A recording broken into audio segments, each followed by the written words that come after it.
생명을 살리는 7분 주일 골방 예배를 묵상 기도하심으로 시작하겠습니다.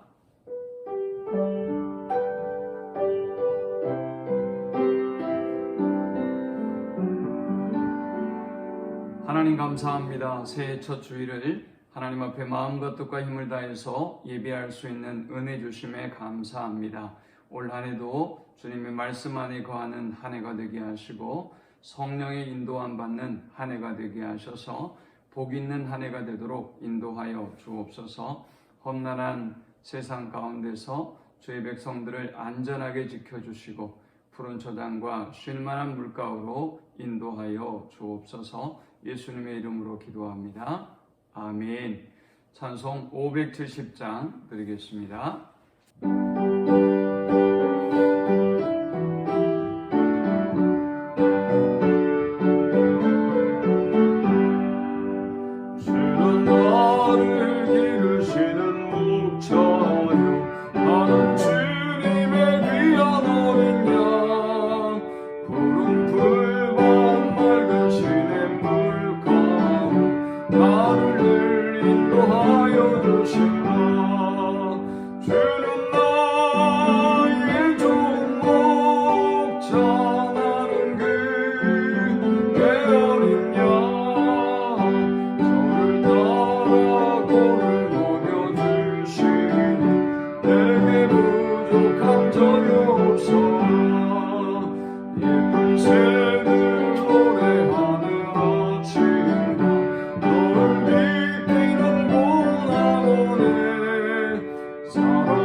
오늘 이 시간에 주시는 살아계신 하나님의 말씀은 구약성경 시편 1편 1절에서 6절의 말씀입니다.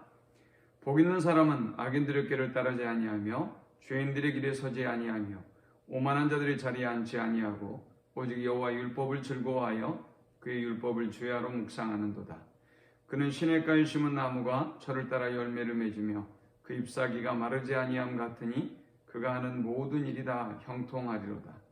악인들은 그렇지 아니하며 오직 바람에 나는 겨와 같도다. 그러므로 악인들은 심판을 견디지 못하며 죄인들이 의인들의 모임에 들지 못하리로다.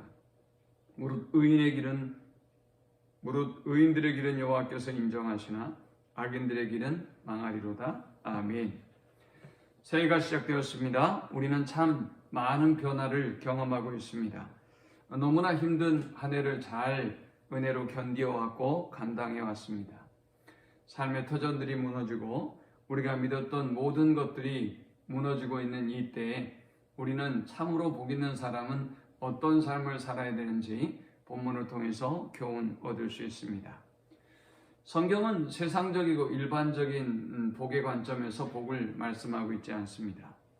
정말로 복 있는 사람은 내면적이고 근본적인 복을 누리는 사람을 복 있는 사람이다 라고 지칭합니다. 오늘 본문을 통해서 우리는 세 가지를 묵상하고 함께 은혜를 나누려고 합니다. 첫 번째, 오직 여호와의 율법을 즐거워할 때 온갖 죄악의 유혹으로부터 벗어날 수 있게 해준다는 것입니다. 1절과 2절에 보니까 복 있는 사람은 악인들의 길을 따르지 아니하며 죄인들의 길에 서지 아니하며 오만한 자들이 자리에 앉지 아니하고 오직 여호와의 율법을 즐거워하여 그의 율법을 주야로 묵상하는도다 했습니다. 본문에 보니까 세 동사가 등장합니다. 쫓다, 서다, 앉다라는 단어입니다. 점층적인 순서로 사용되고 있습니다. 쫓다라는 것은 따라서 걸어간다라는 의미입니다.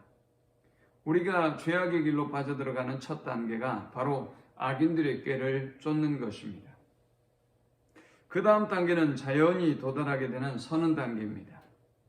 처음에는 재미있어서 가끔 흉내를 내기도 하고 그리고 따라가 보기도 하지만 이제 점점 더 익숙하게 되는 것입니다. 자기도 모르게 그 자리에 서게 되는 것입니다. 다시 말해서 죄악된 생활에 이제 아주 상주하게 된다는 것을 의미합니다. 그 다음 단계는 오만한 자리에 앉게 되는 단계입니다. 이제는 죄악의 현장에서 완전히 주저앉아 버리는 것입니다. 다시는 헤어날 길이 없도록 동화되어 버리는 상태를 의미합니다. 마찬가지로 악인, 죄인, 오만한 자라는 단어 역시 점점 더 타락해가는 과정을 점층적으로 보여주고 있습니다. 처음에는 악인이었던 그가 하나님 앞에서 정죄받는 죄인이 되고 결국에는 오만한 자가 된다고 말씀합니다. 이 오만한 자의 원문의 의미는 비난자라는 의미입니다. 바로 자신이 악인임에도 불구하고 죄인임에도 불구하고 그것을 부끄럽게 여기거나 회개하지 않습니다. 오히려 그는 하나님을 비난하고 오히려 의인들을 비난하는 죄악을 범합니다. 호기심으로 출발했던 그가 하나님을 비난하는 단계까지 또 의인들을 비난하는 단계까지 이르게 되는 것입니다. 그런데 참으로 놀랍습니다. 이러한 죄인이 하나님의 말씀을 즐거워하고 주야로 묵상하게 될 때 이 하나님의 말씀은 죄인들의 길에 서지 않도록 또 오만한 자의 자리에 앉지 아니하도록 하나님의 말씀을 즐거워하고 순종하는 자의 삶을 바꾸시고 인도해 주신다는 것입니다. 두 번째, 오직 여호와의 율법을 즐거워하는 자에게 그 행사가 다 형통한 은혜를 주십니다. 3절에는 그는 시냇가에 심은 나무가 철을 따라 열매를 맺으며 그 잎사귀가 마르지 아니함 같으니 그가 하는 모든 일이 다 형통하리로다 했습니다. 나무가 살고 자라기 위해서 가장 중요한 요소는 바로 물입니다. 그러므로 나무가 어떤 곳에 심겨져 있는가가 가장 중요한 문제죠. 시냇가에 심겨진 나무는 생명의 근원과 만나고 있는 것과 같습니다.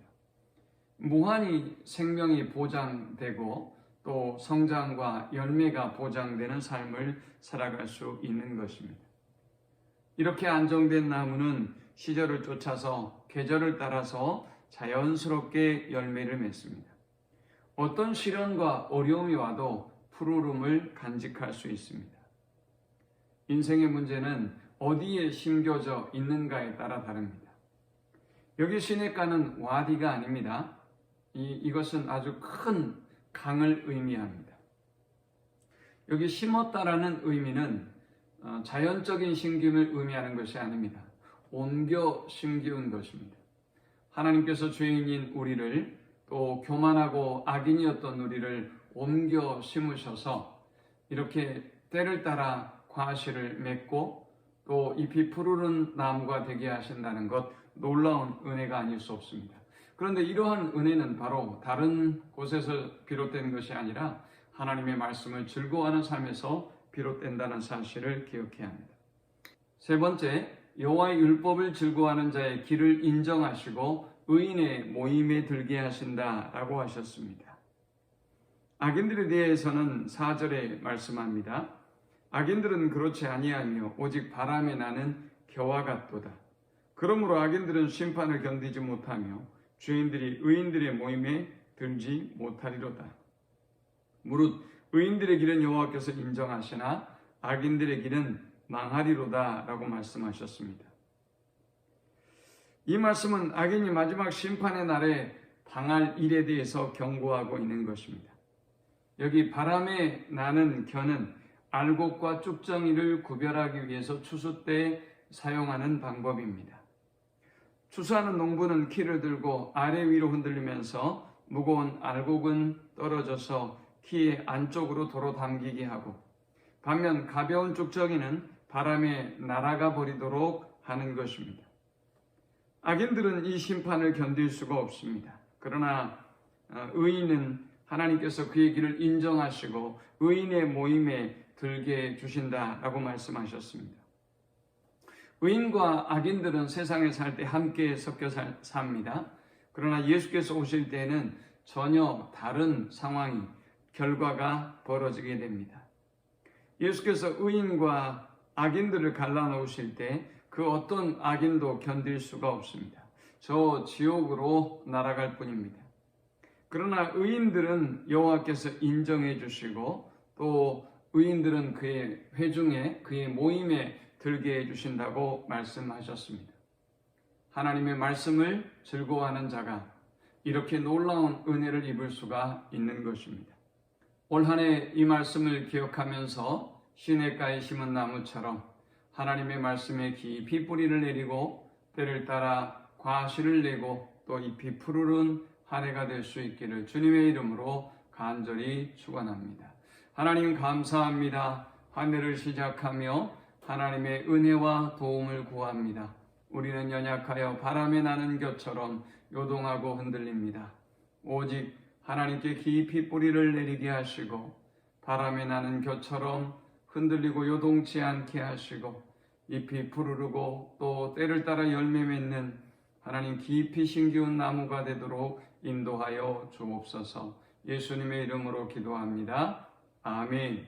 지금은 우리 주님 예수 그리스도의 크신 은혜와 성부 하나님의 극진한 사랑과 성령의 인도 보호 교통 충만케 하심, 하나님의 말씀을 즐거워하고 주야로 묵상함으로 날마다 깊이 심기운 나무처럼 복 있는 삶을 살기를 소망하는 모든 성도들의 머리 위에 이제로부터 영원토록 함께 있을지어다.